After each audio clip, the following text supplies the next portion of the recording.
Hello and welcome to SPMIS Academy. Today we'll analyze important newspaper articles of 31st August 2023. Please note you can download the PDF version of today's newspaper analysis by clicking the link given in the comment section. This is the list of the topics that we will be covering from today's newspaper. The first article is about the super blue moon. This topic is important from our syllabus GS paper 1 geography point of view. तो super blue moon का concept समझने के लिए पहले हमें समझना होगा about the relative movement of earth and moon with respect to the sun. तो आप सबको पता है कि यार earth revolves around the sun और ये जो पूरा का पूरा रिवॉल्यूशन है वो 365 डेज एंड 6 आवर्स में कंप्लीट होता है ये revolution. At the same time, the Earth keeps on rotating on its own axis, and this rotation is completed in 24 hours.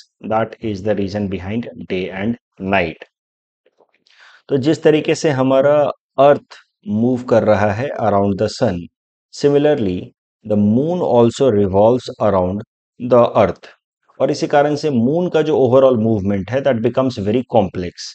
एक तो ये अर्थ के अराउंड घूम रहा है, at the same time since earth is also moving around the sun, तो moon का movement जो है काफी डायनेमिक और कॉम्प्लेक्स हो जाता है। अब जरा समझते हैं कि मून का जो रिलेटिव मूवमेंट होता है अराउंड द अर्थ, उस कारण से मून का जो शेप है जो हमें दिखता है अर्थ से, उस पर कैसे कैसे असर होता है। तो रिलेटिव मूवमेंट के लिए हम लोग अर्थ को स्टेबल मान लेते हैं, ठीक है। ऐसे तो earth keeps on revolving around the sun, मान लीजिए ये सन है तो रिलेटिव मूवमेंट समझने के लिए let us for the time being keep earth stationary. तो मून अर्थ के अराउंड ऐसे रिवॉल्व कर रहा है। तो जो पार्ट अर्थ का सन के बिल्कुल सामने होता है वहां पे डे होगा, this side is day and opposite side will have night.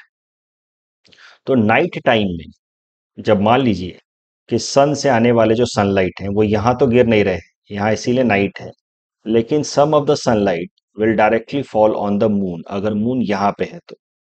और ये सनलाइट जब यहाँ डायरेक्टली मून के ऊपर पड़ेंगे तो they will get reflected and they will come on this side of the earth जहाँ पे नाइट है, जिस कारण से हमें पूरा पूरा एक ऐसा मून दिखेगा, कंप्लीट मून, जिसको हम लोग कहते हैं फुल मून।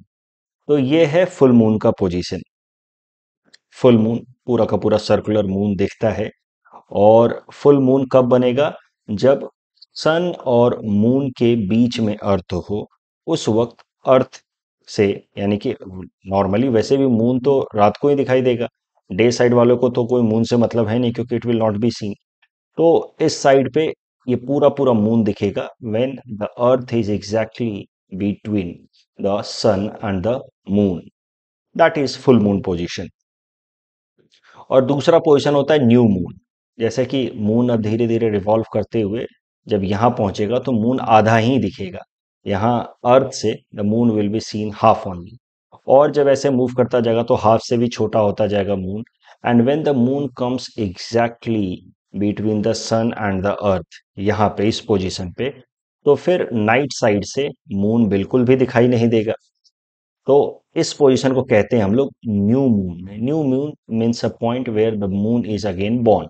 जहां तक बात रही डे साइड की, तो यहाँ पे चूंकि डायरेक्टली सनलाइट पड़ रहा है हमारे आंखों में, तो डे साइड से, इस साइड से तो मून का दिखने का वैसे भी कोई चांस नहीं, because the strong lights are directly coming from the sun. तो उसमें से कुछ अगर लाइट्स यहाँ पड़ के मून से अगर हम अर्थ पे आ भी रहे हैं, तो मून से आने वाले रिफ्लेक्टेड लाइट्स दिखेंगे नहीं as compare to the strong lights directly coming from the sun. That is why दिन में मून तो दिखेगा नहीं। तो रात को भी, यानी कि जब मून इस पोजीशन में होगा तो दिन को तो दिखेगा नहीं, और जहां पे रात है वहां पे भी मून दिखने का कोई चांस नहीं होता, because it is on the opposite side. तो इस पोजीशन को कहा जाता है new moon, where moon is not seen. अब अगर बात की जाए कि मून पूरा का पूरा रिवॉल्यूशन अर्थ के अराउंड कितने दिनों में कंप्लीट करता है, तो मून अपना पूरा रिवॉल्यूशन अर्थ के अराउंड कंप्लीट करता है इन अबाउट 27 डेज। अगर एग्जैक्टली प्रिसाइज तरीके से देखा जाए तो इट इज 27.3 डेज। ये पूरा 27.3 डेज में मून अपना एक रिवॉल्यूशन कंप्लीट कर लेता है अराउंड द अर्थ। लेकिन दो फुल मून के बीच में वक्त जो लगता है वो होता है 29.5 डेज। तो दो फुल मून के बीच में या दो न्यू मून के बीच में जो वक्त लगता है वो होता है 29.5 डेज। यानी कि पूरा का पूरा एक फुल मून का या न्यू मून का साइकिल कंप्लीट करने में 29.5 डेज लगता है। अब आप सोच रहे होंगे ऐसा क्यों? क्योंकि मून को तो पूरा पूरा अर्थ के अराउंड एक साइकिल कंप्लीट करने में लग रहा है 27 डेज। तो फिर दो फुल मून के बीच में वक्त लगना चाहिए 27 डेज। लेकिन 29.5 डेज क्यों लग रहा है दो फुल मून या दो न्यू मून के बीच का टाइम? वो इसलिए क्योंकि जब तक मून 27 दिनों में लगभग एक पूरा सर्कल कंप्लीट करता है, तब तक हमारा अर्थ भी तो थोड़ा सा आगे रिलेटिवली मूव कर जाता है।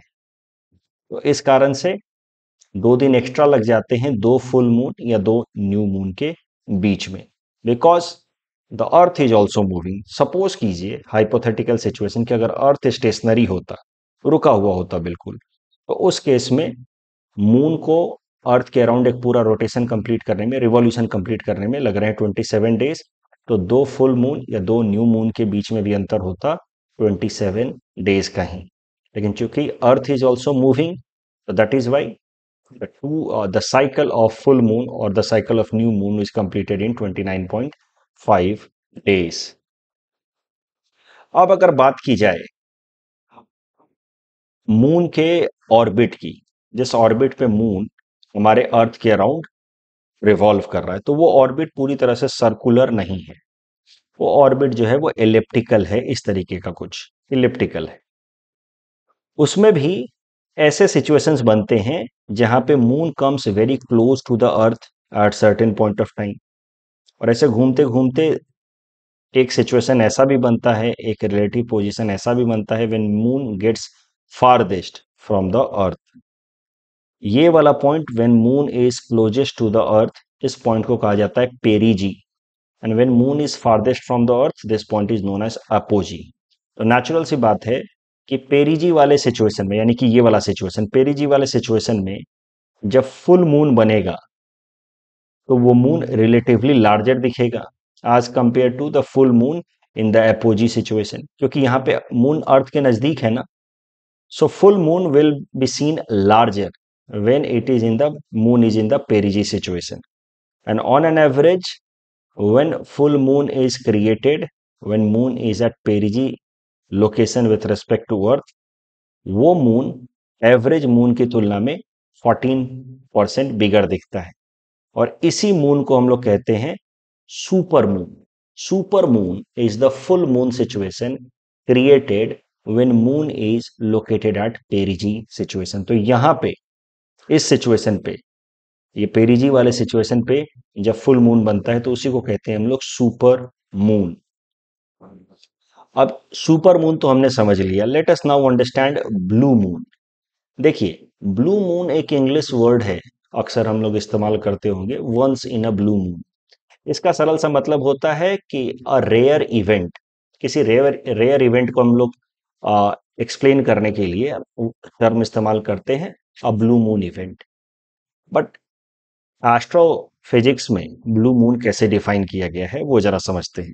तो नासा का ये डेफिनेशन है ब्लू मून का कि जब किसी एक महीने के अंदर 2 बार फुल मून बन जाए, तो जो दूसरा फुल मून बनता है उसको हम लोग कहते हैं ब्लू मून। देखिए सिचुएशन क्या है कि फुल मून के बीच में अंतर होगा 29.5 डेज का।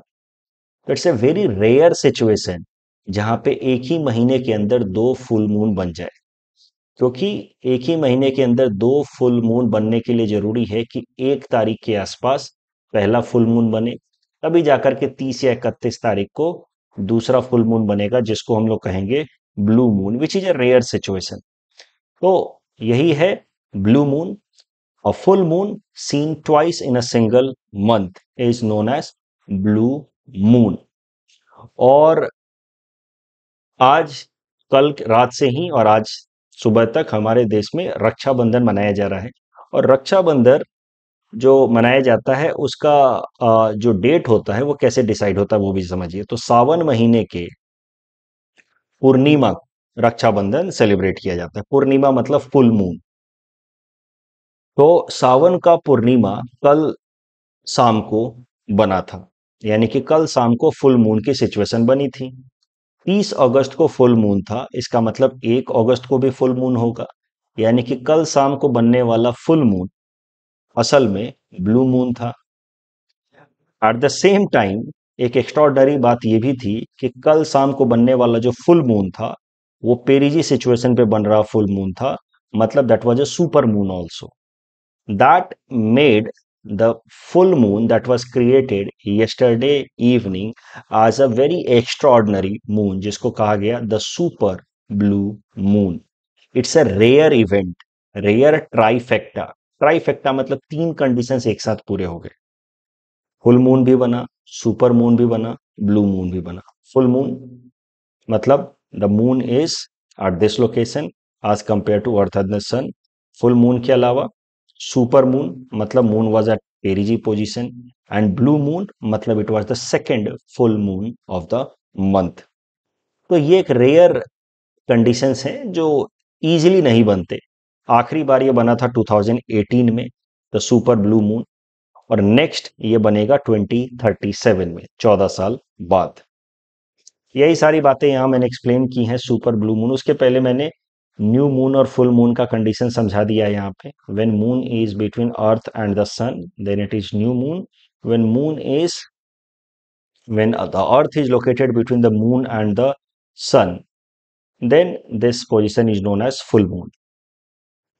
पेरिजी अपोजी सिचुएशन भी यहाँ समझा दिया, एलिप्टिकल पाथ भी दिखा दिया। When the moon is at perigee location, it is bigger as compared to the normal average size. That makes it a super moon. Moon completes a revolution around Earth in 27.3 days. And you see, the difference between two full moon is 29.5 days. And the difference between these two cycles is because Earth is also moving. A blue moon is two full moon in 1 month. And 31 अगस्त की रात, 30 अगस्त या 31 अगस्त की रात जो कल थी, that was example of super blue moon. इसी topic के बेसिस पे ये प्रीलिम्स प्रैक्टिस क्वेश्चन हमने आपको दे रखा है। Please attempt this question and you can submit the answer in the comment section. The next article is about Ujjwala scheme. This topic is important for our syllabus GS paper 2 governance point of view. So Bharat सरकार ने प्रधानमंत्री उज्ज्वला योजना 2016 में चलाई थी। देखिए, हमारे देश के अंदर कई सारे औरतें ऐसे लकड़ी के चूल्हे पे खाना बनाती रही हैं, जहाँ पे कोयला या लकड़ी का इस्तेमाल करते हैं खाना बनाने के लिए। इससे कई सारी तरह की रेस्पिरेटरी इलनेसेस प्रिवेल होती थी, जैसे कि ब्रोंकाइटिस या asthma, and these kind of respiratory illnesses impacted women as well as their newly born children also, क्योंकि गांव में औरतें नॉर्मली बच्चों को साथ में रख के खाना बनाती। तो इन समस्याओं से निपटने के लिए फिर भारत सरकार ने शुरू किया गरीब परिवारों के अंदर फ्री एलपीजी कनेक्शन देने का इनिशिएटिव, और इसी को नाम दिया गया प्रधानमंत्री उज्ज्वला योजना।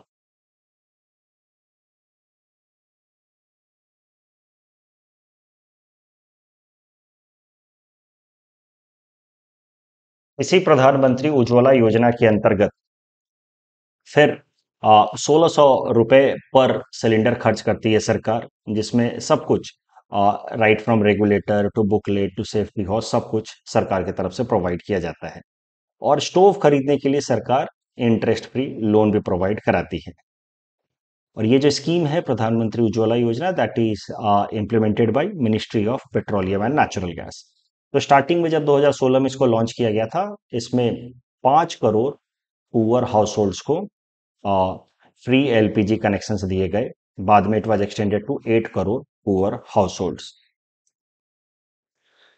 अभी करंट न्यूज देखते हैं जो प्रधानमंत्री उज्ज्वला योजना से रिलेटेड है। सबसे पहले आप ये समझिए कि प्रधानमंत्री उज्ज्वला योजना स्कीम के अंतर्गत जो विमेन बेनिफिशियरीज थी, उनको फ्री एलपीजी कनेक्शन तो दिया जाता ही है, साथ ही साथ उनको जो एलपीजी सिलेंडर प्रोवाइड किया जाता है वो मार्केट रेट से 200 रुपए कम पे प्रोवाइड किया जाता रहा है। सो फ्री एलपीजी कनेक्शन के अलावा सब्सिडाइज रेट पे सिलेंडर भी दिया जाता रहा है विमेन को, बेनिफिशियरीज ऑफ प्रधानमंत्री उज्ज्वला योजना। अब उज्ज्वला योजना से रिलेटेड दो नए अनाउंसमेंट्स किए हैं भारत सरकार ने। अब 200 रुपए के जगह पे 400 रुपए की सब्सिडी होगी उज्ज्वला योजना के बेनिफिशियरीज को। उसके अलावा 75 lakh new connections will be provided under प्रधानमंत्री उज्ज्वला योजना। एक और इंपॉर्टेंट बात है कि जो बाकी उज्ज्वला योजना के बाहर के जो एलपीजी कनेक्शंस हैं, जितने भी लगभग 33 करोड़ हमारे देश के अंदर एलपीजी कनेक्शंस हैं, उन सारे घरों को 200 रुपए सब्सिडाइज्ड रेट पे एलपीजी सिलेंडर्स प्रोवाइड किए जाएंगे। मतलब आप देखिए, अगर दिल्ली की बात की जाए तो वहां पे एक सिलेंडर 1103 रुपए का है, तो that will be provided at 903 rupees to non-Ujjwala beneficiary households. And for Ujjwala beneficiary households, इनको 703 रुपए में प्रोवाइड किया जाएगा। क्यों? क्योंकि उज्ज्वला बेनिफिशियरीज को 200 रुपए की सब्सिडी तो ऑलरेडी मिल रही थी, अब 200 रुपए और दिए जाएंगे। I hope things are clear. Ujjwala Yojana के अंतर्गत लगभग 10 करोड़ परिवार आप मान लीजिए एवरेज में, तो 33 करोड़ परिवारों को एलपीजी कनेक्शन है। तो जो उज्ज्वला के अंतर्गत आते हैं उनको 400 रुपए सब्सिडी होगी, 200 पहले से मिल रहा था, 200 और मिल गया। और जो नॉन उज्ज्वला है यानी कि रिमेनिंग 23 करोड़, उनको 200 रुपए की सब्सिडी होगी पर सिलेंडर। तो ये अनाउंसमेंट्स किए हैं भारत सरकार ने। ये अनाउंसमेंट मेनली किया गया in order to tame kitchen inflation, यानी कि खाना बनाने से रिलेटेड जो महंगाई है उसको काउंटर करने के लिए। ये जो सब्सिडी दिया जाता है उज्ज्वला योजना के अंतर्गत, directly is given in the format of DBT, direct benefit transfer. इसमें क्या किया जाता है कि मार्केट रेट पे सिलेंडर को खरीदना होता है, जो भी मार्केट रेट है 1103 रुपए सिलेंडर के लिए देना होगा, और बेनिफिशियरीज के अकाउंट में पैसे आ जाते हैं बाद में। पर सिलेंडर पहले 200 रुपए आ जाते थे, अब पर सिलेंडर 400 रुपए आएंगे। यही बातें यहाँ लिखी हैं। Ujjwala scheme launch in 2016, free LPG connection to 5 crore poor households, later extended to 8 crore poor households. The entire cost of rupees 1600 is borne by the government. This scheme is implemented by Ministry of Petroleum and Natural Gas. The current news is that rupees 200 subsidy per cylinder for all households. For Ujjwala beneficiaries, already 200 subsidy was given. So now subsidy overall for Ujjwala beneficiaries is rupees 400. And furthermore, additional 75 lakh Ujjwala beneficiaries will be added. इस topic के basis पे prelims practice question हमने आपको दे रखा है। Please attempt this question and you can submit the answer in the comment section. The next article is about great scheme. This topic is important for my syllabus GS paper 3 Indian economy point of view. तो great scheme is related with technical textiles. तो सबसे पहले समझते हैं technical textiles होते क्या है। वो textiles that are significant for their technical performances rather than aesthetic looks.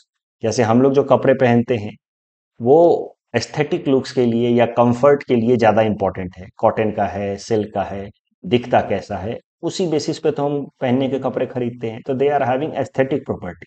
But there are clothes like jumpsuits, like swimsuits, like space suits, या फिर आप देखते हैं जो कैरियर्स होते हैं, एयर कैरियर्स होते हैं, फ्लाइट्स होते हैं, उसके अंदर जो सीट्स बने रहते हैं उनमें जो टेक्सटाइल इस्तेमाल किया जाता है, all such textiles are known for their technical performances and such textiles are known as technical textiles.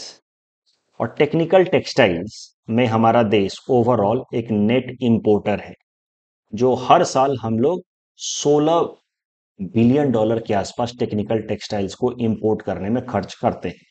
ऐसा नहीं है कि हमारे देश के अंदर टेक्निकल टेक्सटाइल्स की कोई मैन्युफैक्चरिंग यूनिट नहीं है, हैं कुछ manufacturing unit. About 2100 technical textile manufacturing units हैं, जैसे गुजरात में, महाराष्ट्र में, तमिलनाडु में। Yet India overall depends upon import, और इंपोर्ट बिल हमारा लगभग 16 बिलियन डॉलर के आसपास है। तो इसी टेक्निकल टेक्सटाइल में इंपोर्ट डिपेंडेंसी को कम करने के लिए भारत सरकार ने दो इनिशिएटिव्स लिए हैं, national textile technical textile mission and great scheme. National technical textile mission के अंतर्गत ये स्कीम 4 साल के लिए चलाई जाएगी, जिसमें लगभग 1500 करोड़ रुपए खर्च किए जाएंगे। इसमें अलग अलग जगहों पे टेक्निकल टेक्सटाइल यूनिट्स सेट किए जाएंगे। जहां से टेक्निकल टेक्सटाइल्स मैन्युफैक्चर किए जा सके। And the purpose of national technical textile mission is to make India a global leader in technical textiles. उसके अलावा है ग्रेट स्कीम। ग्रेट स्कीम का पूरा फुल फॉर्म नाम रटने की जरूरत नहीं है, बट याद रखिएगा जी फॉर ग्रांट। इससे याद रहेगा कि इस स्कीम के अंतर्गत सरकार ग्रांट दे रही है, राइट। तो ग्रेट स्कीम का पूरा नाम है grant for research and entrepreneurship across aspiring innovators in technical textile scheme. तो ग्रेट स्कीम में बेसिकली जो रिसर्चर्स हैं, देखिए, अगर टेक्निकल टेक्सटाइल में हमें लीडर बनना है तो हमें R&D को भी मजबूत करना होगा, रिसर्च एंड डेवलपमेंट को भी इन the field of technical textile वो मजबूत करना होगा। तो इसके लिए टेक्निकल टेक्सटाइल्स के फील्ड में R&D ज़्यादा हो, इसके लिए ग्रेट स्कीम लाया गया है, जिसके अंतर्गत भारत सरकार एक बार में ग्रांट देगी 50 लाख रुपए तक का to all the individuals and companies that are conducting research in the field of technical textile. 50 lakh रुपए का एक बार के लिए ग्रांट देगी। और इसके अलावा जो मिनिस्ट्री ऑफ टेक्सटाइल है वो अलग अलग इंक्यूबेटर्स को इनकरेज कर रही है कि वो टेक्निकल टेक्सटाइल से रिलेटेड R&D को सपोर्ट करे, इंक्यूबेटीज को सपोर्ट करे। तो ये रिलेशन जरा समझ लीजिए कि इंक्यूबेटर और इंक्यूबेटी का क्या रिलेशन होता है। देखिए, इंक्यूबेटी इंक्यूबेटी मतलब someone who is conducting some research in order to develop some new technology. Incubating मतलब सब coming up, budding businesses, startups. And incubators are those who support those new businesses, new researchers. Incubators का अगर आपको role समझना है तो आप egg cells को कंसिडर कीजिए। एग सेल्स क्या करते हैं? जब तक एग जो है योक फॉर्म में होता है, यानी कि अभी मैच्योर नहीं हुआ होता है, तब तक उसको एग सेल्स प्रोटेक्ट करके रखते हैं, कवर करके रखते हैं, राइट। और जब वो योग जो है वो चिक में कन्वर्ट हो जाता है, मैच्योर हो जाते हैं, तब एग सेल्स टूट जाते हैं and the chicks are allowed to grow into fowl and hen और व्हाटसोएवर। वैसे ही जो छोटे छोटे स्टार्टअप्स होते हैं उनको इंक्यूबेटी भी कह देते हैं, क्योंकि they are based on new technologies, research and development. तो इन छोटे छोटे स्टार्टअप्स को इंक्यूबेट करता है इंक्यूबेटर्स, राइट। तब तक जब तक ये स्टार्टअप्स अपने स्टेबल ना हो जाएं और बड़े बिजनेसेस में कन्वर्ट करने के लिए, ट्रांसफॉर्म होने के लिए रेडी ना हो जाएं। तो ग्रेट स्कीम के अंतर्गत सरकार इस तरह के स्टार्टअप्स जो R&D कर रही है in the field of technical textile, उनको 50 लाख रुपए का ग्रांट देगी। और उसके अलावा जो टेक्सटाइल मिनिस्ट्री है वो IITs, NITs को लगभग 10% ऑफ द टोटल ग्रांट, यानी कि लगभग 5 लाख रुपए के आसपास देगी हर इस तरह के इंस्टीट्यूट को, कि अपने अपने यहाँ पे वो एक इंक्यूबेशन सेंटर बनाए for the budding researchers in the field of technical textile. एकदम सरल भाषा में आपको याद रखना है, टेक्निकल टेक्सटाइल के लिए दो स्कीम है, national mission on technical textile. इसमें सीधा सीधा टेक्निकल टेक्सटाइल मैन्युफैक्चरिंग यूनिट्स लगाए जाएंगे। और ग्रेट स्कीम है जिसमें R&D को प्रमोट किया जाएगा on technical textiles by making IITs and NITs as incubators. India अभी एक इंपोर्टर है of technical textiles. The next article is about Holongapar Gibbon Sanctuary. This topic is important from our syllabus GS paper 3 environment point of view. तो सबसे पहले होलोंगपर gibbon century को समझने से पहले हुलो गिबोन्स के बारे में जरा समझते हैं। Hoolock gibbons are the only apes found in India. India के अंदर पाए जाने वाले एकमात्र एप प्रजाति हैं ये। इंडिया के अलावा ये बांग्लादेश, म्यांमार और चाइना में भी पाए जाते हैं। इनकी दो स्पीसीज हैं, सब species, western hoolock gibbon and eastern hoolock gibbon. Western hoolock gibbon जो है वो ब्रह्मपुत्रा से सदर्न रीजन में पाए जाते हैं। ब्रह्मपुत्रा नदी आप देख रहे हैं, जो भी आप येलो कलर से रीजन आप देख रहे हैं, यहाँ पे वेस्टर्न हुलो गिबोन्स पाए जाते हैं। So that means in almost entire north eastern states western hoolock gibbons are found. जबकि ईस्टर्न हुलो गिबोन जो है काफी लिमिटेड रीजन में पाए जाते हैं। आप देखो यहाँ पे थोड़ा सा अरुणाचल और असम के बॉर्डर वाले रीजन में ईस्टर्न हुलो गिबोन यहाँ पे पाया जाता है। ईस्टर्न हुलो गिबोन की बात की जाए तो ये वल्नरेबल है IUCN रेड डेटा बुक में, जबकि वेस्टर्न हुलो गिबोन जो है वो इंडेंजर्ड है in IUCN red data book. Both are categorized under schedule 1 of wildlife protection act of 1972 means given highest protection. तो वेस्टर्न हुलॉक गिबॉन पूरा पूरा north east के सारे स्टेट्स में, south of Brahmaputra eastern hoolock gibbon and in limited region near the border of Arunachal and Assam. अब जरा समझते हैं about Hollongapar gibbon sanctuary. यहाँ पे कहीं पे आसाम के अंदर जोरहाट डिस्ट्रिक्ट में है Hollongapar gibbon sanctuary. Hollongapar gibbon century में जो सबसे मेजर वेजिटेशन या ट्री पाया जाता है वो है होलोंग ट्री। उसी के कारण नाम पड़ा है Hollongapar gibbon sanctuary. Hollong tree as you all might be knowing is a state tree of Assam. तो यहाँ पे है जोरहाट में होलोंग पार गिबॉन सेंचुरी। यहाँ पे होलोंग ट्री पाया जाता है और Hollong is state tree of Assam. ये Hollongapar gibbon sanctuary is popular for western hoolock plus it is also popular. Holong Park Gibbon Sanctuary is also popular or famous for a special type of primate. Primate मतलब app की प्रजाति है, आप कह सकते हैं जो मंकी की प्रजाति है। मतलब एनिमल्स के अंदर those animals that are having highest level of mental capacities उनको कहा जाता है प्राइमेट। तो ये जो होलोंग पार गिबॉन सेंचुरी है, ये वेस्टर्न होलोंग गिबॉन के लिए तो पॉपुलर है ही, उसके अलावा it is also popular for Bengal slow loris. Very important, Bengal slow loris. Bengal slow loris, इसकी खासियत क्या है? एक तो ये इंडेंजर्ड स्पीसीज है, वो तो ठीक ही है, वो तो रटना होगा। इसकी खासियत क्या है कि ये अकेला ऐसा प्राइमेट है जो वेनोमस है। वेनोमस मतलब जहरीला है। क्या वो करता है? ये जब भी ये देखता है खतरा, आसपास में कोई थ्रेट अपने लिए देखता है, तो ये अपने आर्म को लिफ्ट करता है और आर्म के नीचे यहाँ पे कहीं पे इसके ग्लैंड है, उस ग्लैंड को ये लिक करता है। उसको लिक करने से होता क्या है कि इसके टंग में टॉक्सिसिटी डेवलप हो जाती है। So when threatened they raise their arm and lick a gland on their inner elbow. यहाँ पे कहीं पे इनके एक ग्लैंड है and that activates toxins that are delivered via bite. तो ये अकेला वेनमस प्राइमेट है और ये इन सारे नॉर्थ ईस्टर्न स्टेट्स में पाया जाता है। Bengal slow loris. इस तरह के सवाल यूपीएससी को बहुत पसंद है कि कौन सा ऐसा प्राइमेट है जो ऐसे टॉक्सिक है, वेनोमस है, ग्लैंड को लिक करता है। इस तरह के सवाल वो पूछता रहेगा। So now come back to again this Hollongapar gibbon sanctuary. Hollongapar gibbon sanctuary की प्रॉब्लम क्या है? ये देखिए होलोंग पार गिबोंग सेंचुरी का मैप है।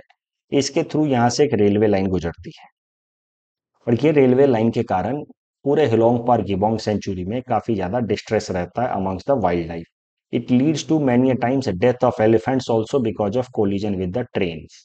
और इसी से रिलेटेड ये करंट न्यूज है वेयर साइंटिस्ट्स हैव सजेस्टेड कि this railway route should be rerouted, this railway track should be rerouted and should be moved through somewhere else but not through Hollongapar gibbon century.